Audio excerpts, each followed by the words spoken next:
For me, I think it's very important for people to understand junk art, because I think it's so overlooked, because it's put in a box that you paint, that you draw, all these different mediums, but there's a whole mass of things you can do with a shirt, dryer lint, junk, candy wrappers. I mean, it's just so fun to open up your imagination to things that are just tossed away.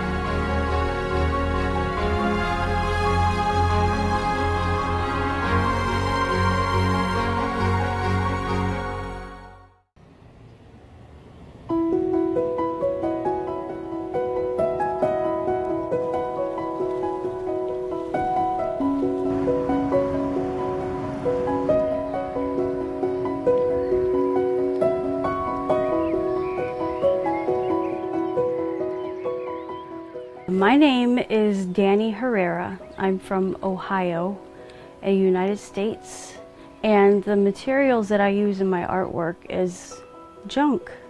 So things that people might view as garbage, I see as art. So things like dryer lint, hair, dog, cat, human, old clothes, garbage bags, anything that might be viewed as trash, I like to use and give it a new life, a twist, and seen as something that can be used in a different way, given a new life.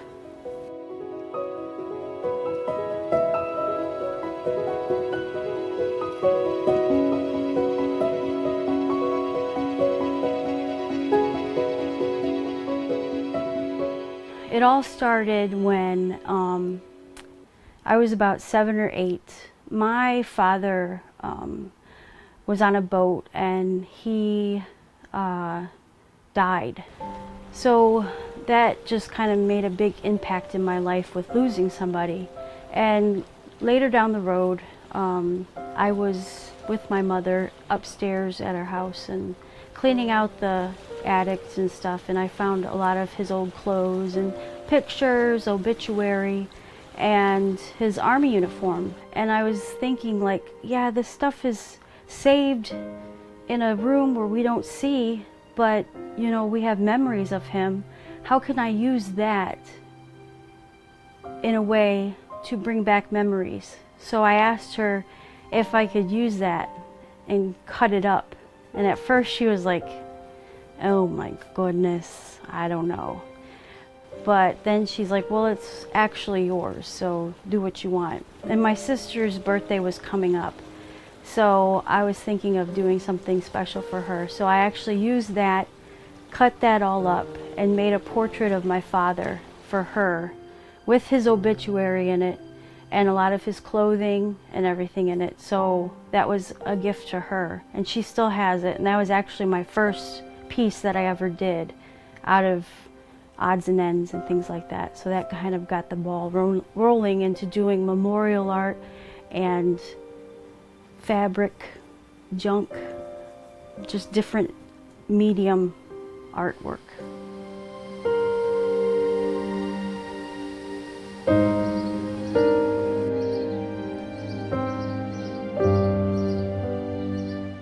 The type of materials that I use are, a lot of it is things that I find like anywhere.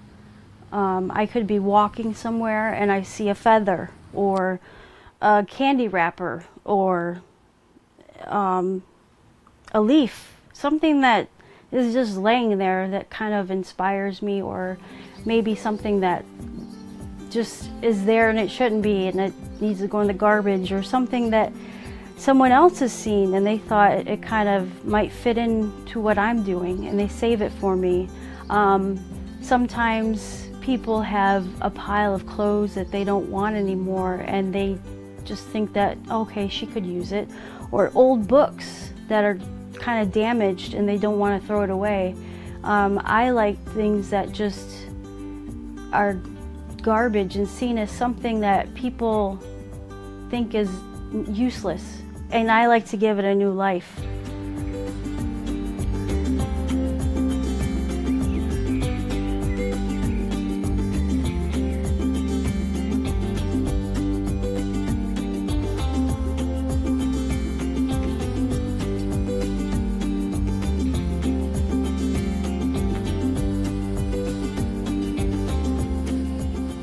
People see my work from far away and they think it's a painting, but once you get close, I tell them to touch it, because I think that's an important thing to do, is use that sense also in experience artwork, is touching.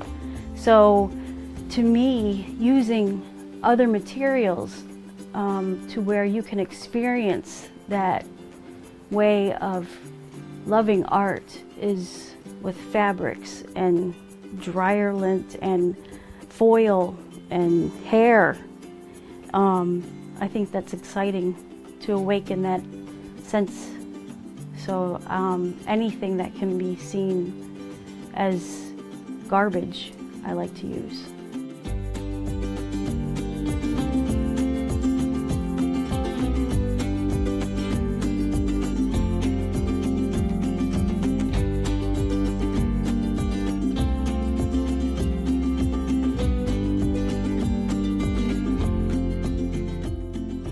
The kind of artwork I make is silly, quirky, meaningful. The most custom pieces that I do are memorial artwork. A lot of people that have passed away, even pets.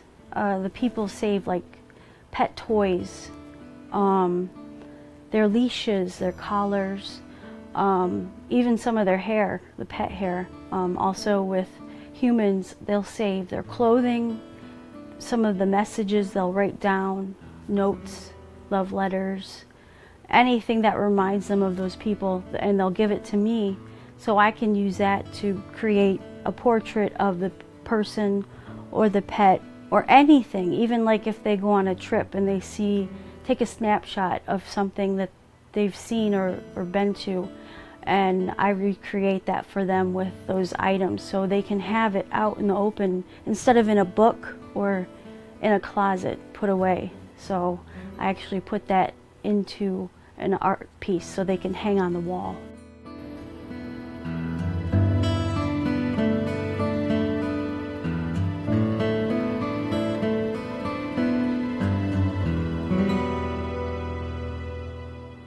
It is a burden as an artist to create a memorial piece, because for me as an artist, I like to investigate and dive deep into a person's life and get to know them and understand them.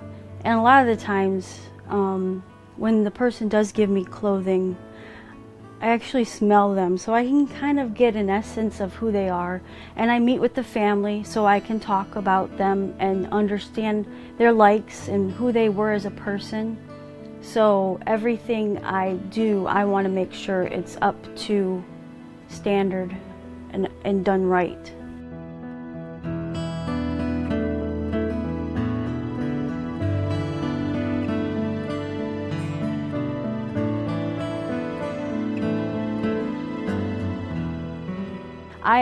The type of artwork I make is mixed media, because I honestly cannot paint. When I draw, it looks like scribbles. I'm not formally trained. I actually was rejected when I tried to go to art school, because when I draw, I don't see things as a face. I see squares and circles and things, and I have to do it upside down when I'm working. because if I do it any other way, they look like Mr. Potato Head.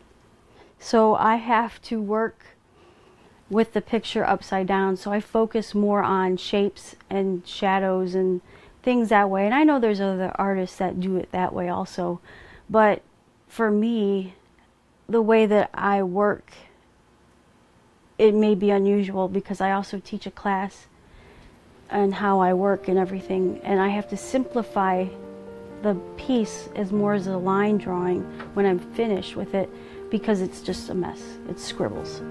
So I'm not a painter, I'm not a sculptor, I can't draw.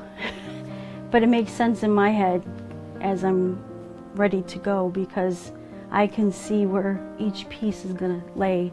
Kind of like paint by numbers, but I glue by fabric. So I guess you consider me as a mixed media junk artist.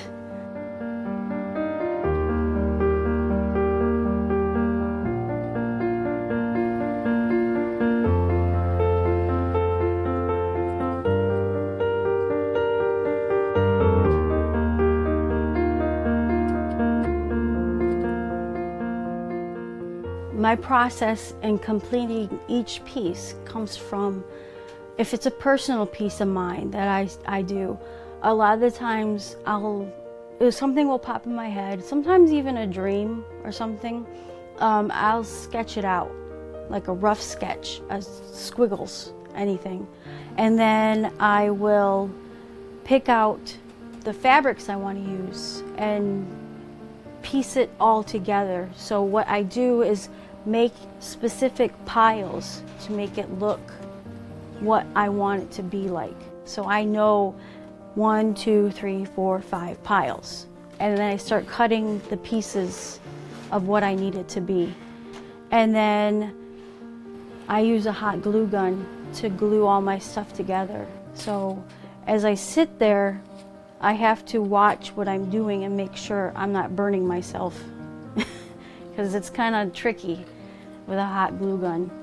And my fingers, which they're burnt bad and work that way.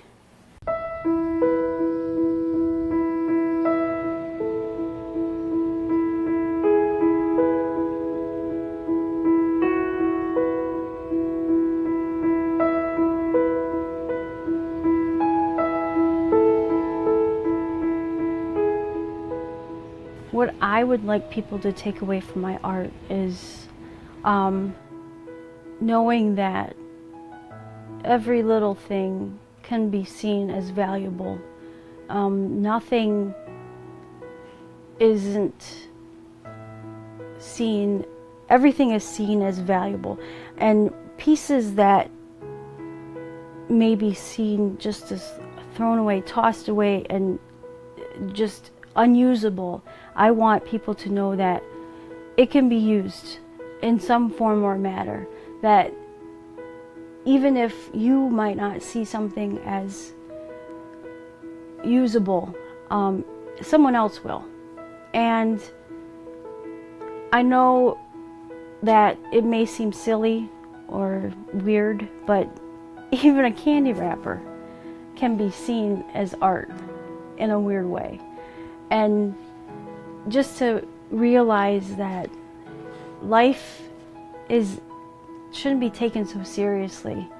And yeah, we have so many troubles and trials in life, but the more that we just relax about things and learn how to deal with life in a non-serious way in certain issues, that if we can teach others to smile and love in a way, I think that will make things so much better.